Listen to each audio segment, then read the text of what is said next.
Ready when you are. Anything? Yes, please. I was hoping you could show over a problem just about difference quotient. Yes. Difference quotient, please give me the function, any function. It's a perfect example. Yes. The 5 over x. F of x is 5 over x. Perfect. What type of function is this?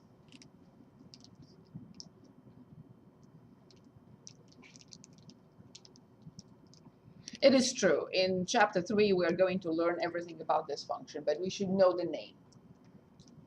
Rational. Exactly. It has x in the denominator, and it has a fraction. So this is a rational function.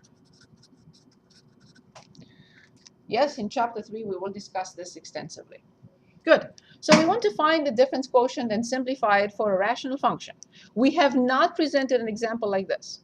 I only presented a couple of examples with quadratic functions. Perfect. Thank you for bringing this up. Good.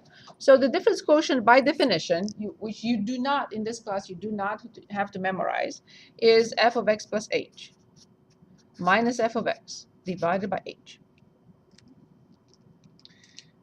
Which of these three pieces is given to us and there is nothing I can do about it, about those pieces? Well, obviously this. There is nothing I can do about it. It's the given function, and I'm done. Then the next thing is h. There is nothing I can do about h. The only piece I do not have is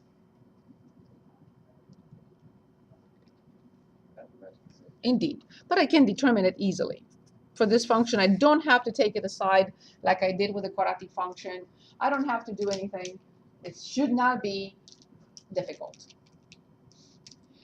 Before we even attempt this and try to simplify it, present it, and simplify it, we know that every time we're asked to determine the difference quotient and simplify it, we know that two things must happen. For any function, anytime, anywhere, for the difference quotient, what are they?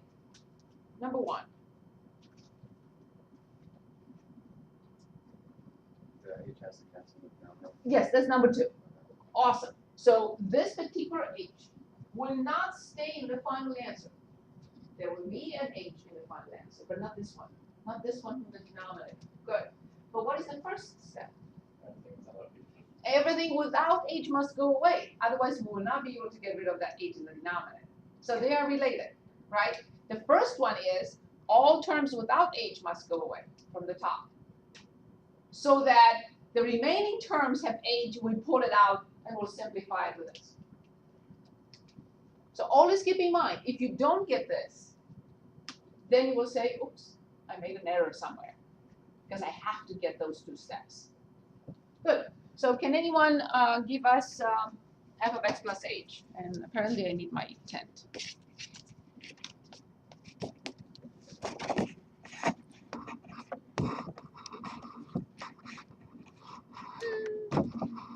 It's not big enough.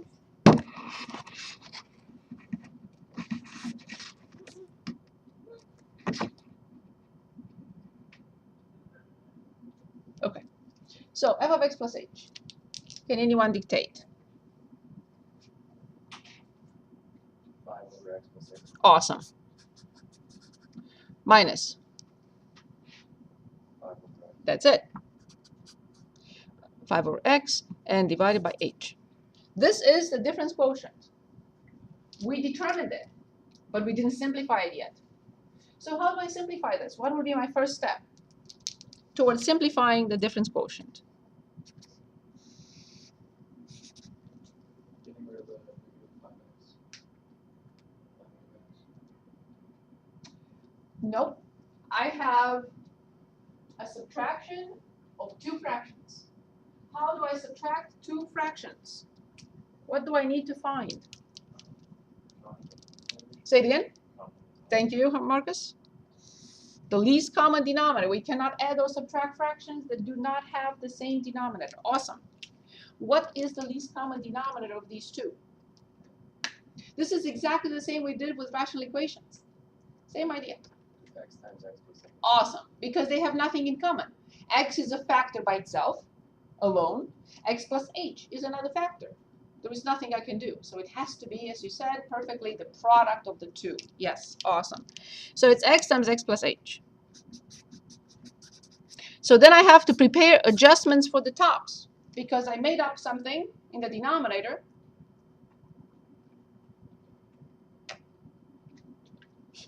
And I have to adjust the numerator now.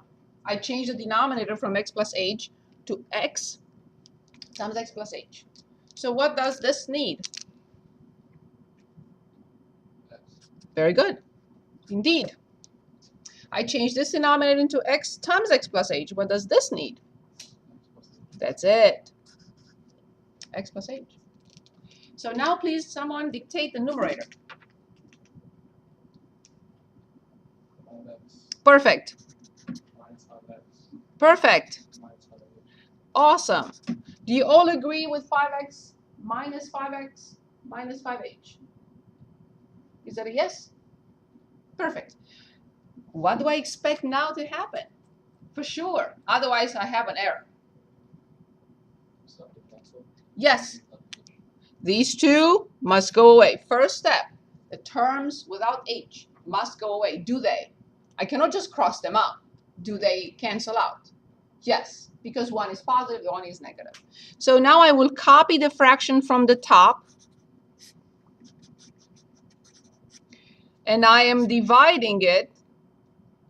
How do I divide by another fraction? Multiply by 1 over h. And this is the second thing that has to happen. What is the second thing that we just discussed that must happen? Otherwise, I have an error somewhere.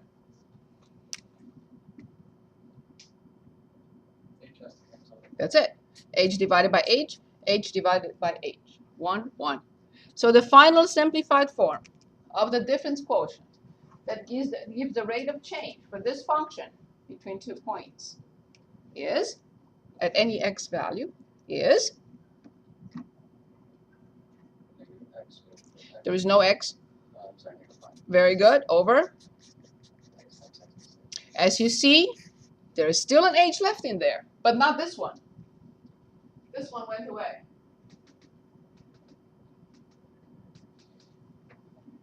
That's it. Very good. Very good problem. Thank you. Was this in my math lab? Yes. Perfect. Awesome. Very good. Anything else? Anything else that you worked on? Anything else you would like to ask about anything?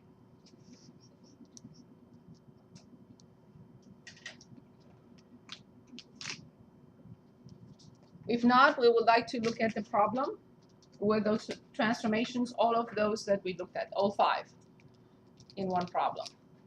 So we can list them and graph the function using transformations. Is there anything else? Anyone? Okay. Yes, Marcus, you had something? No. Okay. So let's take a look. I will pick 66 unless you would like to pick 66 on page 295. And this is h of x equals -2 quantity x plus 2 squared plus 1. We're asked to graph this function using transformations. Just a quick graph. No other expectations of being exact or graphing points unless we are asked to determine, and I will ask you that after we finish, and we will go back and adjust the graph. So I will add a question here, but not at this moment. Okay, so first I have to look at this function, and here's what I do. I say to myself, which function was used to create this one? The simplest possible function that was used to create this function? Yes, x squared, correct? Okay. Without even thinking much, without even drawing anything, I know I look silly, but I think it's going to trigger your memory. So this is x squared, correct? Where will I shift it first by the order of operations? Left 2. I'm left 2. Now I have 2. I have in front 2 and minus. I have to separate that. So let's first multiply by 2. What do I do? Do I go this way or go this way? Up, like here, right? Instead of, it's a vertical stretch by a factor of 2. Then I will reflect, because I have -1. And then I do what?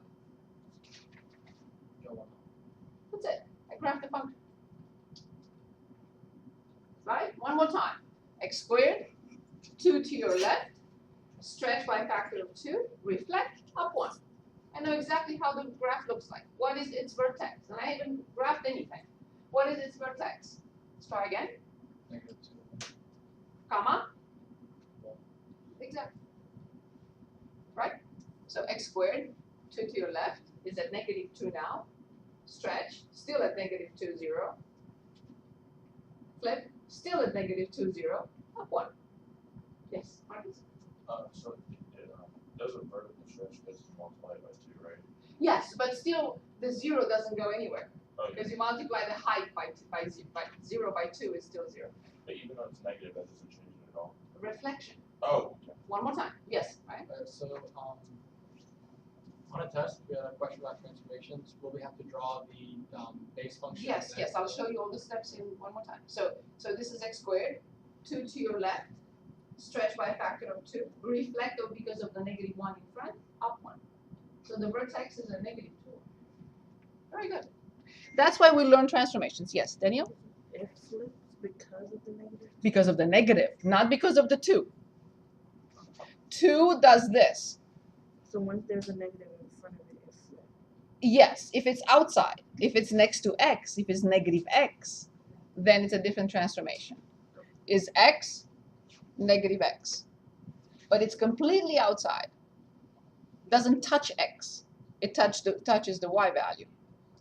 Very good point. Yes, someone wanted to say something else? Okay, so first I have to list the transformations. So the base function is indeed x squared. The first transformation in order of operations. You cannot say, I know it's tempting, but you have to present the transformations in order of operations exactly how I presented them to you. You cannot say up 1, and then reflect, and then shift to the left, and then multiply. No, you cannot do that. In certain situations, if you mess them up like that, you still get the same answer. But we can't accept anything that is not in the order of operations, please. So if you were to evaluate for 3, you will do this first. That's why this is the first transformation. So x plus 2 squared, left 2. Then I have to separate this. These are 2 transformations. You can say, yes, but I've never multiplied first by 2 and then by -1. True. But these are 2 transformations. I have to show what the 2 does and then what -1 does. So in transformation 2 is on function 1, no longer on the base. So this is on this, twice x plus 2 squared. And I will say vertical stretching by a factor of 2. Vertical stretching. I'll put in parentheses factor of 2. Transformation number 3 is on function number 2. Not on 1 and not on the base function. So it's -2 x plus 2 squared, which is a vertical. I would say for reflection with respect to the x-axis. Reflect with respect to WRT, the x-axis. And function 4 is a transformation on function from 3. This is -2 x plus 2 squared plus 1, which is up 1. But up 1 of function 3. This is a reflection of function 2. This is a shift, this is a vertical stretching by factor of 2 of function 1, which is a shift left 2 of the base function.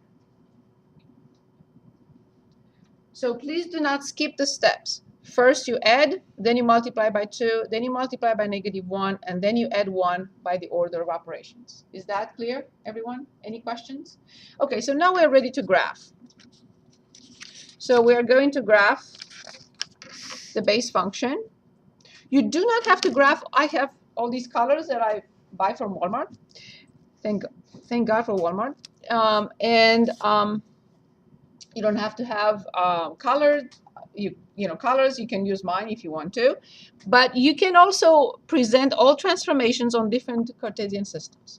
So you want me to put all of them in one, or you want me to present one graph on each Cartesian system? So for each graph, we'll have each own Cartesian system. All in one? Okay. So here is the graph of x squared.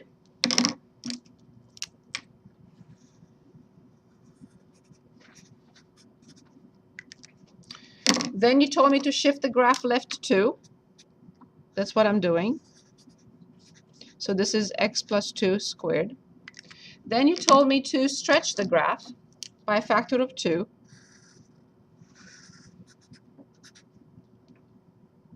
So this is twice x plus 2 squared. Then you told me to reflect this graph. I'm reflecting it. So this is negative 2x plus 2 squared. And then you told me to shift it up 1. So here's the graph. Not a perfect graph, but this is the final. Negative 2x plus 2 squared plus 1.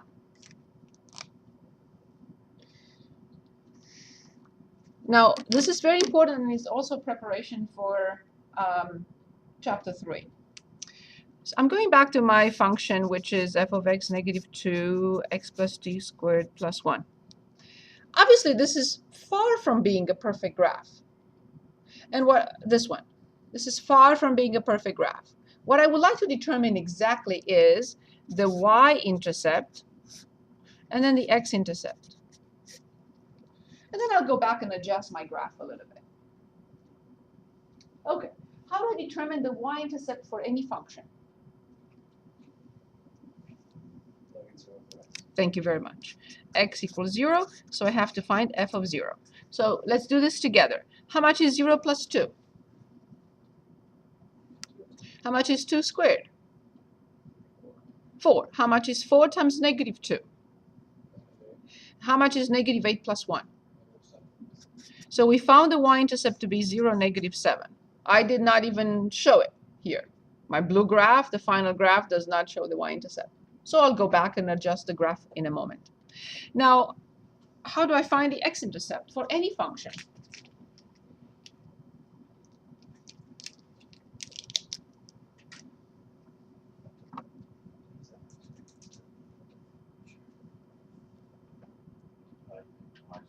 Very good. Perfect. So then I have negative 2, x plus 2 squared plus 1 equals 0. And what now? I know how to handle this. What type of equation is it? Obviously. What was the function? Say good? Yes. Sure. So then, what now? What method do I apply here? Not yet, but it's very close. I have 4 methods. I don't want to, because it's already completed. The square is already completed. As long as I clean it up. No, it's taken square roots, but it's not ready yet. The square is already completed. So I want to move 1 and divide by 2 and then take square roots. That would be the easiest. So x plus 2 squared equals negative 1 divided by negative 2, which is 1/2. And now I take the square roots from both sides. This is typical. It's a typical situation. It wasn't cleaned up yet. It wasn't set up for taking square roots from both sides. But I only needed to move 1 to the other side. It becomes negative 1 divided by negative 2. I get 1/2. Is this clear with everyone? Yes? Okay, so then I have x plus 2 equals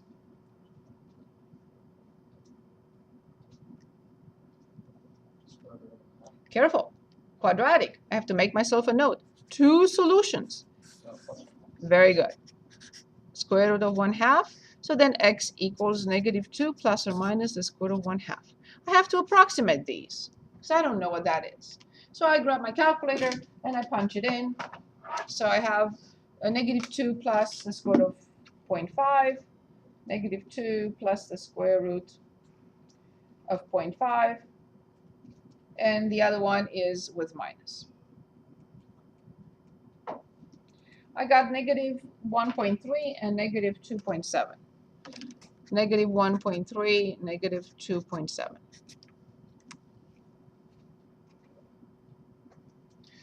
So now I can go back with confidence and create a better graph.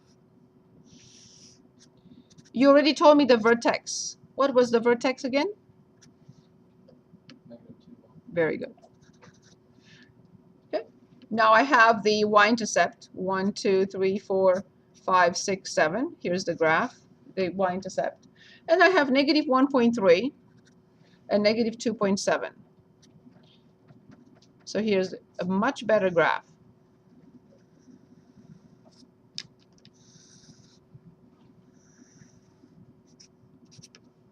It doesn't mean that this was wrong. What happens to the negative? When I move 1 to the other side, it becomes negative 1.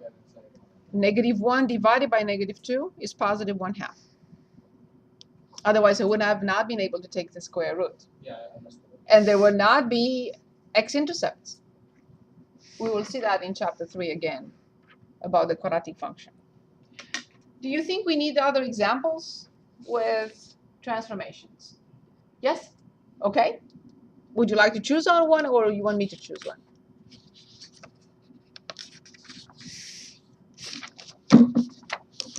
Any preference for a function? Any particular function from the ones that we discussed?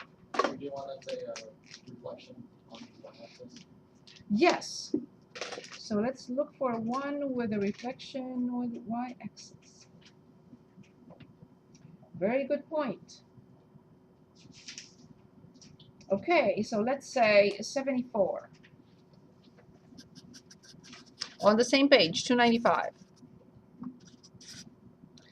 H of x was the square root of negative x plus 1. With the reflection, it's a very good point. Very good point, thank you. With the reflection with respect to the y-axis, we have to be very careful. First of all, the problem is asking us to graph this function using transformations. And we will use transformations. However, I would like to determine the domain of this function. And you can say, wait a minute, you didn't do this here. You haven't mentioned anything about the domain. Why I have not mentioned anything about the domain in this situation?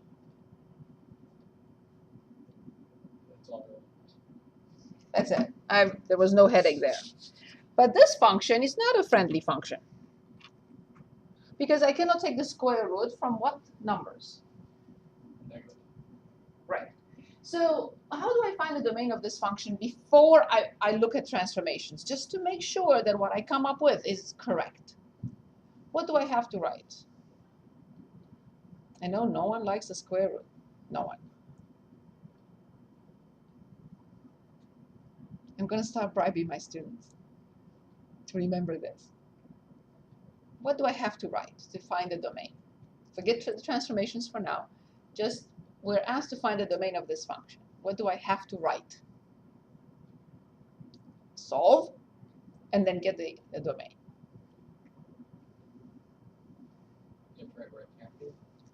What can be? So what do I have to write? There is something that I have to write and solve. What do I have to write and solve to determine the domain? Give it a shot. Anyone? For any square root, I have to write something.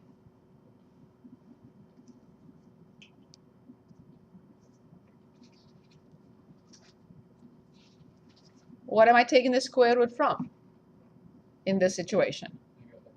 Good. What type of number does a negative x plus 1 have to be? Or,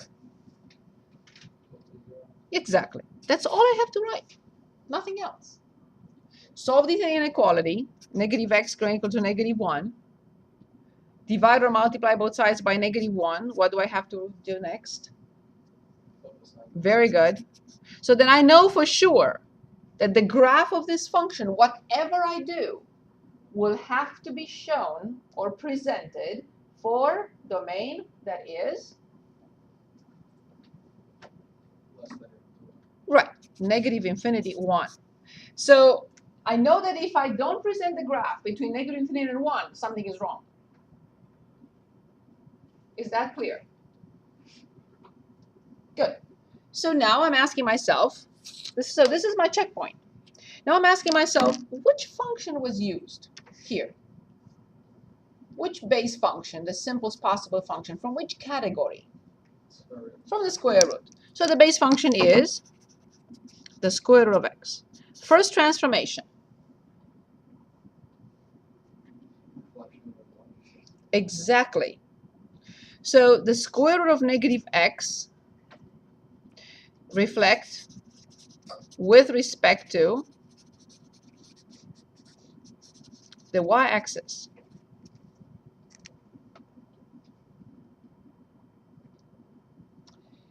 Now I have to be very careful. That's why I insisted to find the domain for this function first. Because as I said, the reflection with respect to the y-axis is a little bit tricky.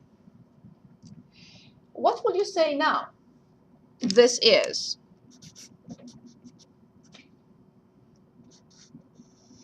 What transformation is this on this? Right.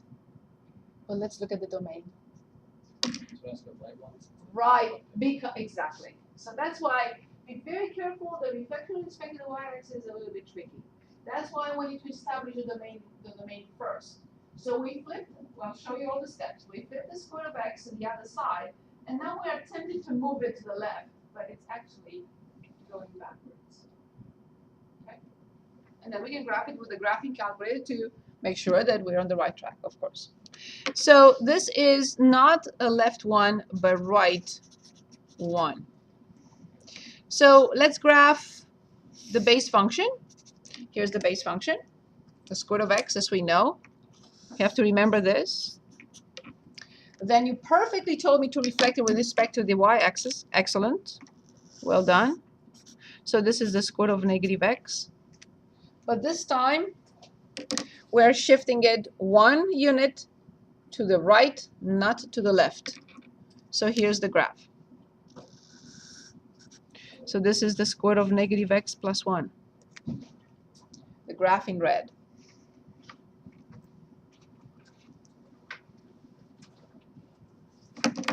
So if there was then something added on to the end to move the y-axis, then that They would have been outside, completely outside. For example, out here, +1 or -3. that would be affected by, okay. Yes, that would be a transformation of up and down on this function, on number 2. Not on 1 and not on the base function. Very good. Anything else? Anything else? Okay, I copied for you a test from last semester, so let's start working on this. I really would like to finish it today, so you can take it home and study more. I mean, it's yours anyway, you don't have to return it to me, but I'd like to finish it. Thank you. Thank you.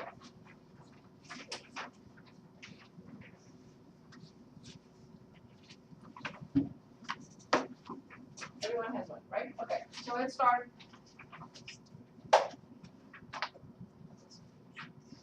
This was a test from last semester, and I was asking the students, because it's in a way somewhat easier for you to have a look at the test that is printed out from, I created it, but it was printed out from my math lab. But all the work has to be presented. So I would not recommend writing on this at all, because all work has to be presented on scrap paper. So let's start with number 1.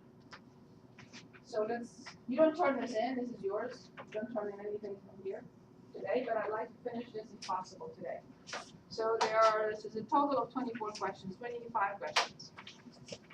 Okay? So we are working on number 1. Okay, 2 minutes.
answer?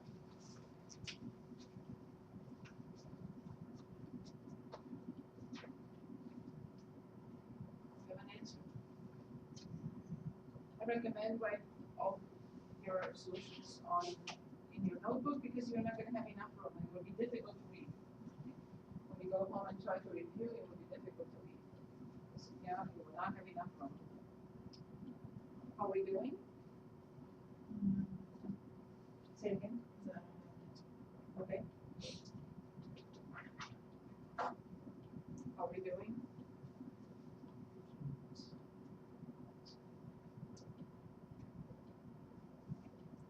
How are we doing?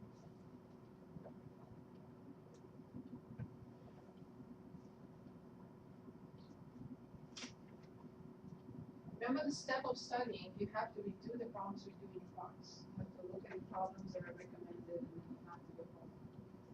It's not going to happen otherwise. I don't know, and I will not know how to help you. And I want to do anything in my power to help you. Yes, Marcus?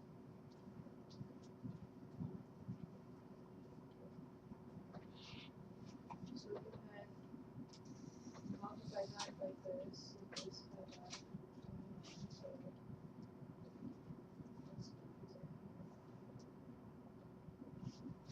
So you put one to the other. So yeah, it appears that this is good, but when you write not equal to? Okay, so perfect. So now you have to write the solution, which is perfect. Okay, very good. Move on to the next one. No, wait. Yes. Okay, so let's look at the problem. So first of all, we cannot have two equal symbols. In any equation, two equal symbols will mess you up. So let's write this problem together, okay? So first of all, I moved the right-hand term to the other side, correct? In case you're using this method. You have to write that x is not -3 and x is not 4. Agreed so far?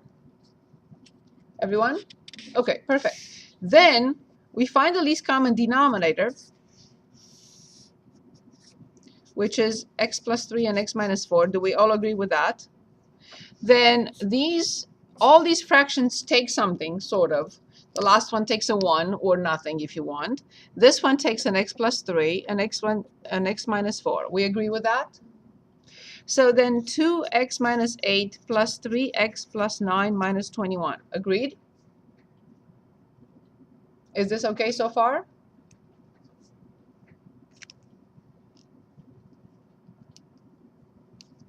Everyone? Okay. We combine like terms and we have 5x. This is positive 1. Negative 21 plus 1 is negative 20.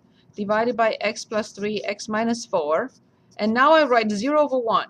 Notice something very important. Each equation has only one equal symbol. You will be tempted to cross multiply with something else if you make the mistake of continuing to the sides. So the equation has one equal symbol, one left-hand side, one right-hand side. One equal symbol, one left-hand side, one right-hand side. One equal symbol, one left, one right. And now I'm ready to cross multiply. So cross multiply, and I get 5x minus 20 equals 0, x equals 4. However, I have to go back and say, no way, no solutions.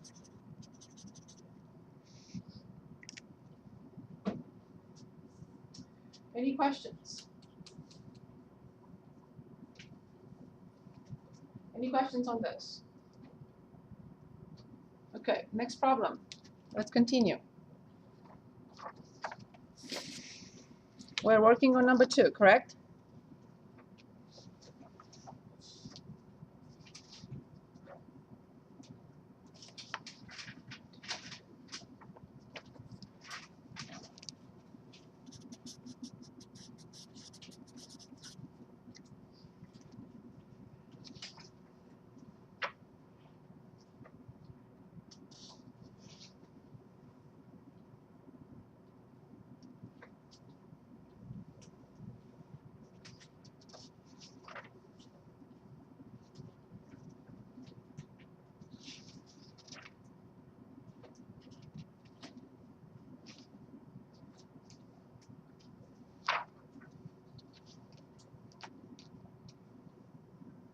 So what will you do for this?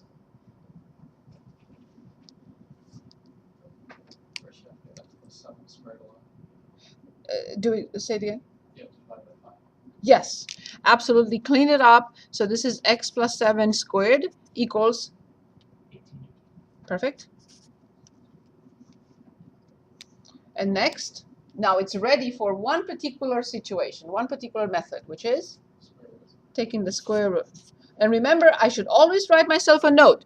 Make sure, because it's quadratic, make sure you write 2 solutions. If you write only one, something is wrong. So then this will be x plus 7 equals,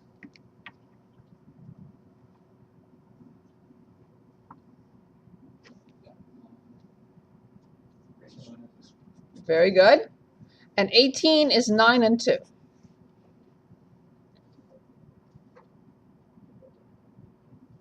What do I write? Square root of 9. Which is 3. the square root of 2. So then x equals -7 plus or minus 3, the square root of 2.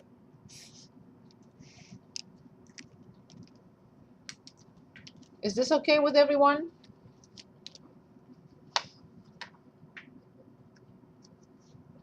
Okay, solve the quadratic equation by completing the square. X squared minus, For number 2, it says the solution set base. Does it want the 2 solutions or the equation? remember, I don't care what you write here. What I care about is what you write on your scratch paper. Okay. You don't have to fill in anything here. I just want you to see the problem as you would see it in my math lab. But I don't care for any of this. You don't have to fill out anything. This is perfect. That's all I need to see. So x squared minus 6x equals -2.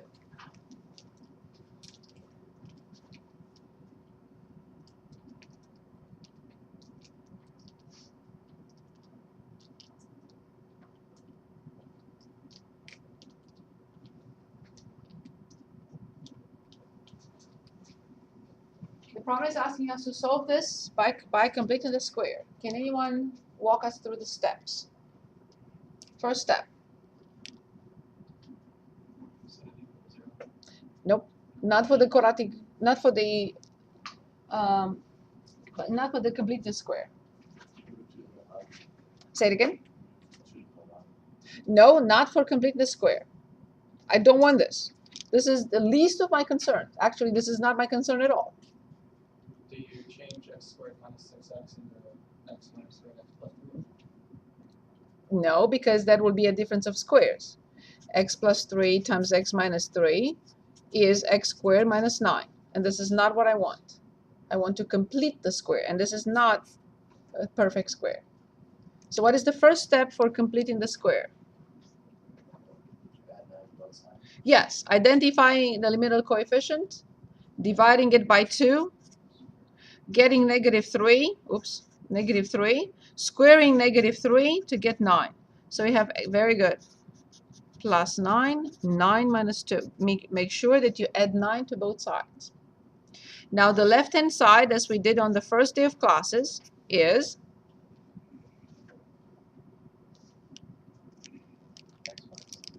very good, thank you very much. After all this work, we were not able to solve. I need to do what next? Next, I need to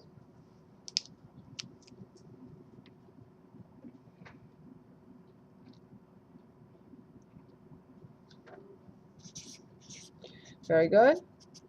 X minus 3 equals? Very good. So finally, I get this. You don't care what the problem is asking you to present the solution in, that's all I need. Moving on. Solve the equation using the quadratic formula.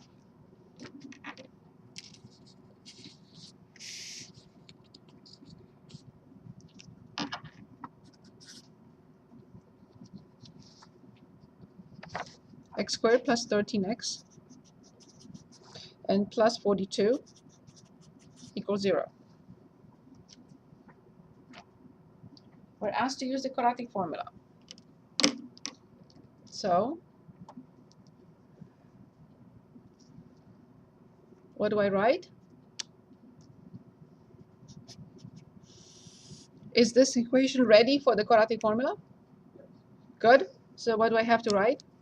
Negative 13 plus or minus the square root of 13 squared. Good. 169 minus 4 times 42 times 1, yes, over 2 times a. Very good.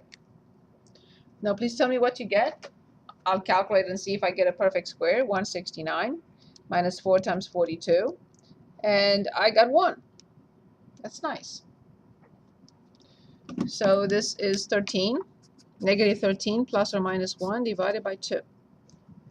I have to separate the solutions. And I get x equals and x equals. Negative 13 plus 1 is negative 12. Negative 12 over 2 is? Good. Then I have negative 13 minus 1, which is negative 14. Negative 14 divided by 2 is? Very good. Okay. The area of a rectangular wall of a barn is 27, so the area is 27 square feet. Its length is 6 feet longer than the width. Its length is 6 feet longer than the width. How do I denote the width?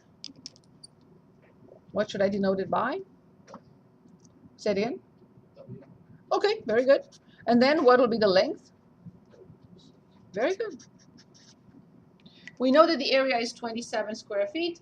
We know that the width is W and the length is W plus 6. We're asked to find the width and the length. How do I determine the area of a rectangular figure?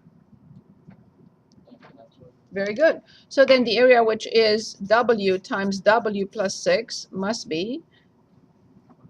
Good. What type of equation is this? We don't know yet. Let's distribute first. When I distribute, what do I get? Good. And now I know what type of equation is, and I have to move 27. Okay. I have 4 methods for this type of equation or polynomial. Do I want to complete the square? No. Can I take the square root? I wish. So I'm down to 2. Which are those 2? Or, if it takes more than 20 seconds to factor, forget it. Quadratic formula. So, can I factor quickly? Very good. W plus 9, W minus 3. So then I have 2 options for W. And you will say not so fast.